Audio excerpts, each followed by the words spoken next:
हमारा भागना, दौड़ना, चलना, कूदना या फिर हमारा निरंतर बढ़ते रहना, हमारे शरीर का बढ़ना, हमारे वजन का बढ़ना, उम्र के साथ-साथ शरीर में ये परिवर्तन होना, आखिर ये कैसे संभव है? आखिर हम ऐसा कौन-सा वस्तु ग्रहण करते हैं अपने शरीर में, जिससे हमारे शरीर में निरंतर ग्रोथ होते रहता है? और हमारे शरीर के लिए वो कौन-कौन से ऐसे आवश्यक पोषक तत्व हैं, जो हमारे शरीर, हमारे जीवन के लिए एक बहुत बड़ा कारण बनते हैं ताकि हमारा शरीर अच्छे से ग्रोथ कर पाए। ये यही सब प्रश्न अधिकतर लोगों के मन में आते होंगे कि आखिर हम जो भोजन ग्रहण करते हैं उसमें से कैसी कौन-कौन सी तत्व को ग्रहण करते हैं जिसकी वजह से हमारा शरीर आज इतना स्वस्थ हो सकता है, या फिर अगर स्वस्थ नहीं है उसके पीछे क्या-क्या कारण है, यानी हमारे शरीर में किस-किस चीज़ की कमी है। तो आज हम ये देखने वाले हैं कि हमारे शरीर का पोषक तत्व क्या-क्या होगा और हमारे शरीर में कौन-कौन से तत्व हैं जिनसे मिलकर हमारा शरीर बना हुआ है। नमस्कार, इस वीडियो ट्यूटोरियल में आपका स्वागत है और आज हम देखने वाले हैं हमारे शरीर के लिए आवश्यक पोषक तत्वों के बारे में। तो जिनमें से आपका सबसे बड़ा जो होता है वो कार्बोहाइड्रेट है, प्रोटीन है, वसा है, विटामिन है, खनिज लवण है और जल है। ये 6 ऐसे मुख्य बड़े कारक हैं जिसके वजह से हमारा शरीर अपने पोषण को ग्रहण करता है और निरंतर वृद्धि की ओर चलते जाता है। यही 6 का कारण है और ये सब जो आहार आप देख पा रहे हैं, इन्हीं सब आहार को ग्रहण करने से हमारे शरीर रोग मुक्त भी होता है और हमारा शरीर का ग्रोथ भी या फिर हमारे शरीर में अच्छे तरह से वृद्धि हुई होती है। तो सबसे पहले जो देखते हैं कि आखिर कौन-कौन से ऐसी चीजें हमारे शरीर के लिए आवश्यक हो जाती हैं।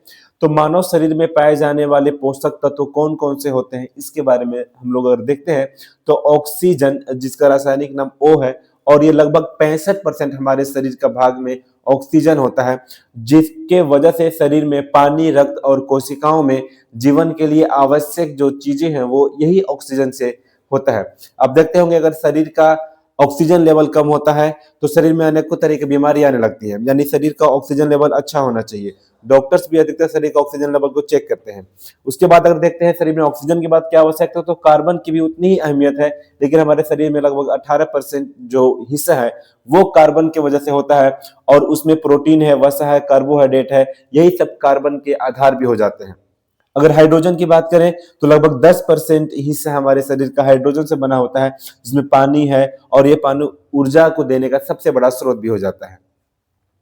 इसके बाद हमारे शरीर में नाइट्रोजन की भी उतनी अहमियत है, लोग जो कि 3% है, और इसी नाइट्रोजन की वजह से प्रोटीन बनता है। डीएनए, आरएनए के लिए भी नाइट्रोजन हमारे शरीर में बहुत आवश्यक कारक बन जाता है।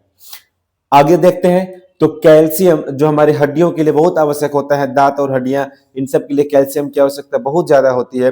तो कैल्शियम भी हमारे शरीर में 1.5%, और ये मांसपेशियों, दांत और हड्डियों के लिए बहुत आवश्यक है, जो कि 1.5% हो जाता है। आगे फॉस्फोरस जो कि मात्र 1% है, लेकिन ये भी हड्डियों के ऊर्जा के लिए बहुत आवश्यक है, जिसको एटीपी भी कहते हैं। इसके बाद अगर बात करें तो पोटेशियम, जिसका रासायनिक नेम के है, और ये 0.35% होता है हमारे तंत्रिका और हमारे हृदय के क्रिया के लिए, इसकी आवश्यकता होती है। सल्फर की बात करें तो महज 0.25% ही होता है, जो कि प्रोटीन के संरचना में आवश्यक है। उसके बाद सोडियम भी हमारे शरीर में पाया जाता है, वो लगभग 0.15% होता है। उसके बाद रक्तचाप और तंत्रिका में सोडियम की महत्वपूर्ण भूमिका हो जाती है। आगे बात करें तो क्लोरीन भी, जिसका रासायनिक नाम Cl है, वो भी 0.15% जो होता है वो पाचन के लिए आवश्यक है, और इसी यहीं से हमारे HCl का भी निर्माण होता है, HCl का भी, और ये पाचन के लिए आवश्यक हो जाता है। इसके बाद साथ साथ अगर मैग्नीशियम की बात करें, 0.05% मैग्नीशियम भी हमारे शरीर में उपलब्ध होता है और ये एंजाइम बनाता है, जिससे पाचन क्रिया और अच्छी तरीके से कार्य करता है।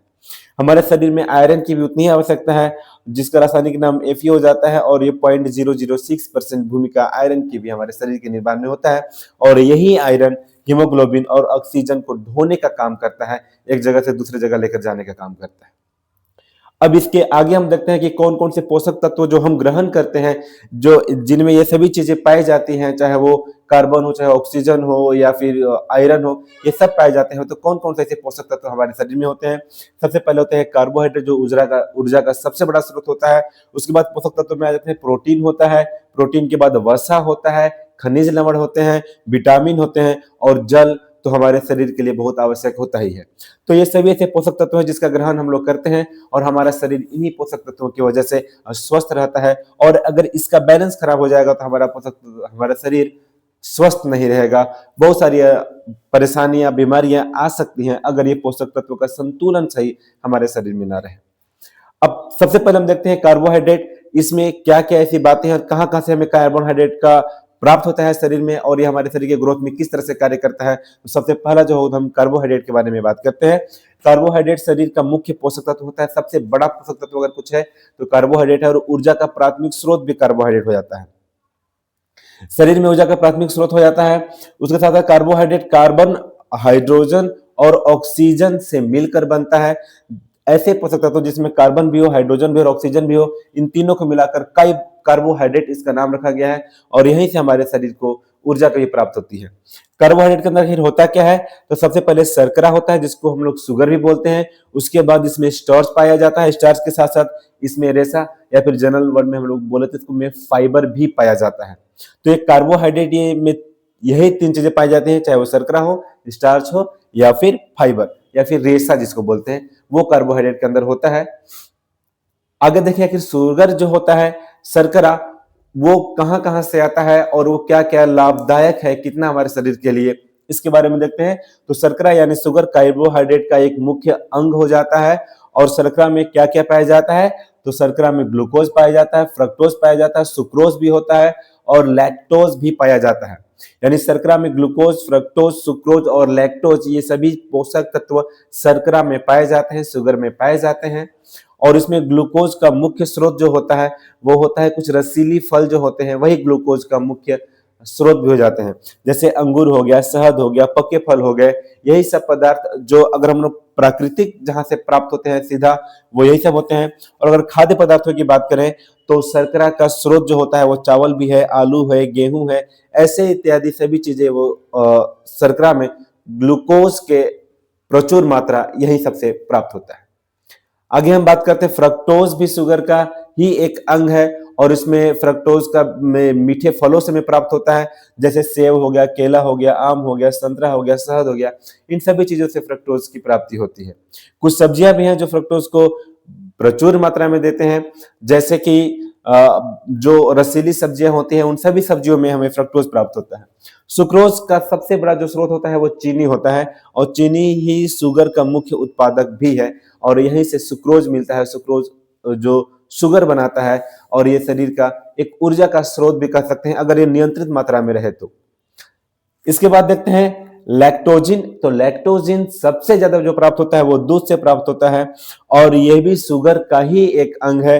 और दूध यानी लैक्टोजिन भी शुगर को ही बढ़ाता है, यानी शुगर के लेवल को, शुगर, मैं बीमारी की बात नहीं कर रहा हूं, वो शुगर जो शरीर के लिए आवश्यक है वो शुगर के लेवल को बढ़ाता है या फिर देता है अगर हम लैक्टोजिन को ग्रहण करते हैं। और शुगर का जो सबसे बड़ा काम होता है वो क्या होता है कि शुगर शीघ्र ऊर्जा प्रदान करने वाला पोषक तत्व होता है।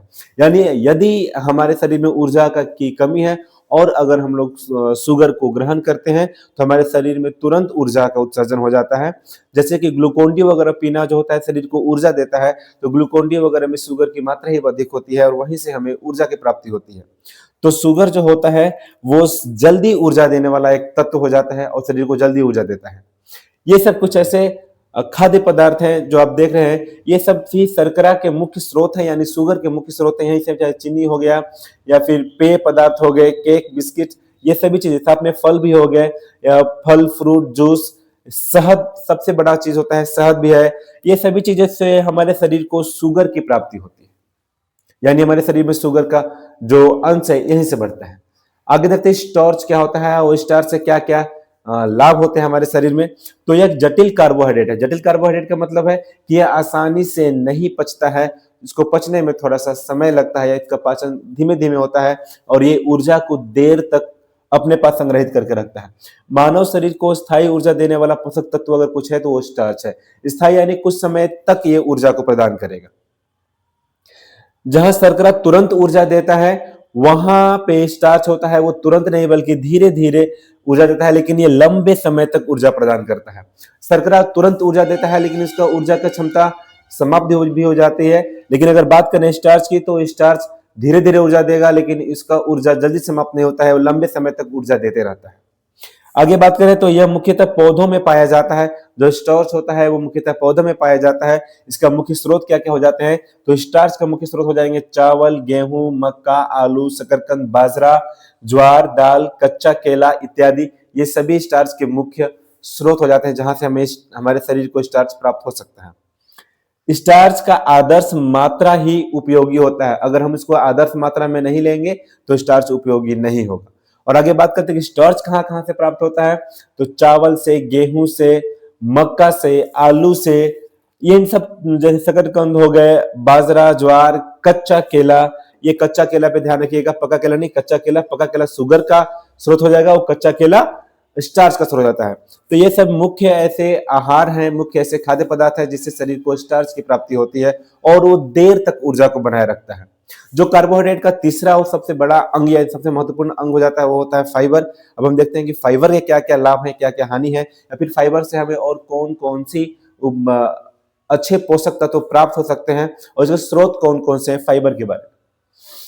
तो रेशा यानी आंतों का झाड़ू भी इसे कहा जाता है।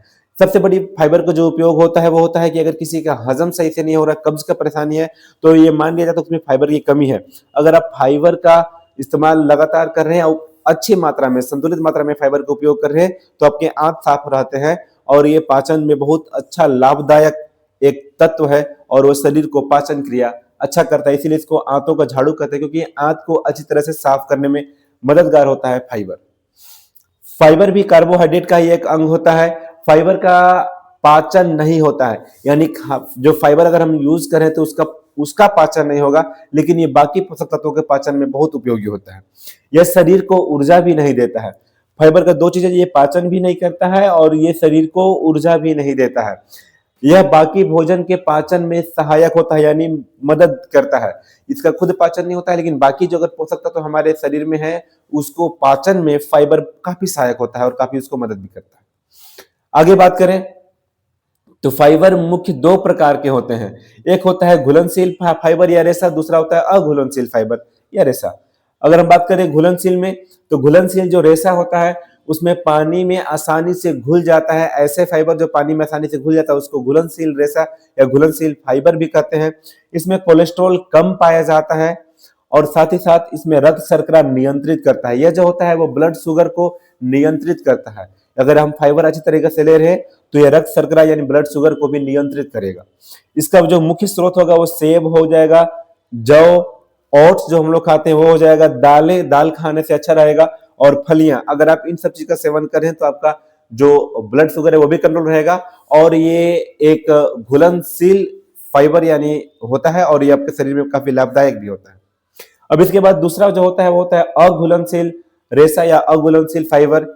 ये पानी में नहीं घुलता है, साथ ही साथ ये कब्ज को दूर करता है। अगर शरीर में किसी तरह का कब्ज है तो अगर हम अघुलनशील रेशा या फाइबर को यूज कर रहे हैं तो हमारे शरीर से कब्ज भी निकलेगा, यानी हम कब्ज से भी राहत मिलेगी। साथ ही आंतों की गति सही रखता है, जो आंतों का पाचन का गति है उसको भी सही रखता है। इसके साथ साथ जो मुख्य स्रोत हो जाएंगे वो गेहूं का चोकर जो होता है गेहूं का, वो भी इस अघुलनशील फाइबर का मुख्य स्रोत हो जाता है। साथ ही साथ हरी सब्जियां, साबुत अनाज यानी खड़ा अनाज, बिना पिसा हुआ, बिना दरा हुआ साबुत अनाज भी इसके लिए फायदेमंद है। अगर बीज हो किसी चीज का वो भी होता है। छिलके वाला फल, यानी अगर हम किसी फल को छिलका के समेत खा रहे हैं तो एक अघुलनशील फाइबर होता है जो कि हमारे कब्ज वगैरह में काफी सहायक होता है। ये कुछ फाइबर के एग्जांपल्स भी आपको देखे जाएंगे, जिसमें सेब वगैरह हो जाएंगे, हरी सब्जियां हो जाएंगी, साबुत अनाज यानी खड़ा अनाज हो जाएगा। साथ ही दाल वगैरह भी इसके जो सबसे बड़े एग्जांपल हो जाते हैं वो फाइबर के हो जाते हैं। इन सब चीजों के, गेहूं का चोकर हो गया, इन ओट्स हो गए, इन सब चीजों के ग्रहण करने से आपके शरीर में फाइबर की मात्रा बहुत अच्छी रहती है, संतुलित रहती है और यहीं से आपका शरीर अच्छा से ग्रोथ कर सकता है। अगर फाइबर के बारे में और बात करते हैं तो इसकी कमी से क्या क्या हो सकता है।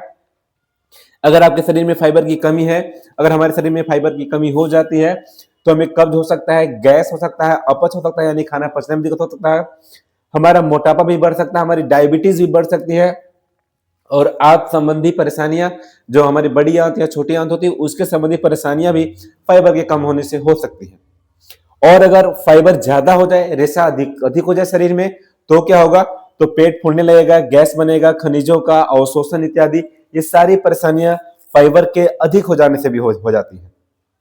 वयस्क पुरुष में फाइबर 30 से 40 ग्राम और वयस्क महिला में फाइबर 25 से 30 ग्राम प्रतिदिन लेना आवश्यक है। अगर इस तरह से फाइबर को लिया जा रहा है तो शरीर बहुत अच्छा रहेगा और पाचन क्रिया के साथ साथ ब्लड शुगर को भी कंट्रोल किया जा सकता है। अगर इस मात्रा में फाइबर को लिया जा रहा है रेगुलर प्रतिदिन 30 से 40 ग्राम मेल और 25 से 30 ग्राम फीमेल अगर डेली फाइबर ग्रहण कर रहे हैं तो शरीर के लिए काफी लाभदायक हो जाता है। तो आज हम लोगों ने कार्बोहाइड्रेट और उसके 3 मुख्य अंग के बारे में जाना है कि कार्बोहाइड्रेट हमारे शरीर के लिए आवश्यक क्यों है, वो ऊर्जा देता है और सबसे बड़ा कारण जो कार्बोहाइड्रेट का है वो यही है कि हमारे शरीर को ऊर्जा प्रदान करता है। और चावल गेहूं वगैरह से हमें कार्बोहाइड्रेट की भी प्राप्ति हो जाती है, सब्जियों से प्राप्ति होती है। और कार्बोहाइड्रेट को जो 3 मुख्य अंग है उसके बारे में भी हम लोग देख लिए, जिसमें शुगर था, स्टार्च था और फाइबर था। इसके बाद साइंस में जो पोषक तत्व तो और हमारे पास बच जाते हैं, जैसे कि प्रोटीन है, वसा है, विटामिन है, खनिज लवण है और जल है। इसके बारे में हम लोग अगला वीडियो जल्द लेकर आएंगे। आज हम लोग बस कार्बोहाइड्रेट के बारे में बात कर रहे हैं, आगे हम लोग जल्द ही बाकी बचे हुए पोषक तत्व के बारे में भी वीडियो लेकर आएंगे। तो आज के लिए इतना ही। अगर आपको हमारा ये सेशन या फिर साइंस का ये चीज आपको पसंद आया तो आप लाइक करें, सब्सक्राइब करें, शेयर करें और बेल आइकन भी दबाएं। साथ ही साथ कमेंट जो जरूर किया करें, कमेंट्स करेंगे तभी हमें मालूम चलेगा कि आपको इन वीडियोस में और क्या कमी लग रही है और फिर मैं उन सभी चीजों के बारे में वीडियोस लेकर आऊंगा जो आवश्यक हो जाती है। तो कमेंट्स अवश्य करें। आज के लिए इतना ही और 9 वर्ष का अभी से ही मैं आप सभी को शुभकामनाएं देता हूं, क्योंकि अब बहुत जल्दी 9 वर्ष आने वाला है 1-2 दिन में। तो नए साल में मस्त रहिए, व्यस्त रहिए और खुश रहिए और सबको खुशियां बांटिए। भी कुछ नया रेजोल्यूशन लेकर आइए। अगर आप स्टूडेंट्स हैं तो आपके लिए सबसे बड़ा रेजोल्यूशन यही रहेगा कि आपको अपने जो भी आप अपने फ्यूचर के बारे में सोच कर रखे, जिस फील्ड में आप जाने के लिए सोच रखे हैं उसमें आप सफल होइए, क्योंकि यही आपका सबसे बड़ा न्यू ईयर का तोहफा आप अपने आप को दे सकते हैं।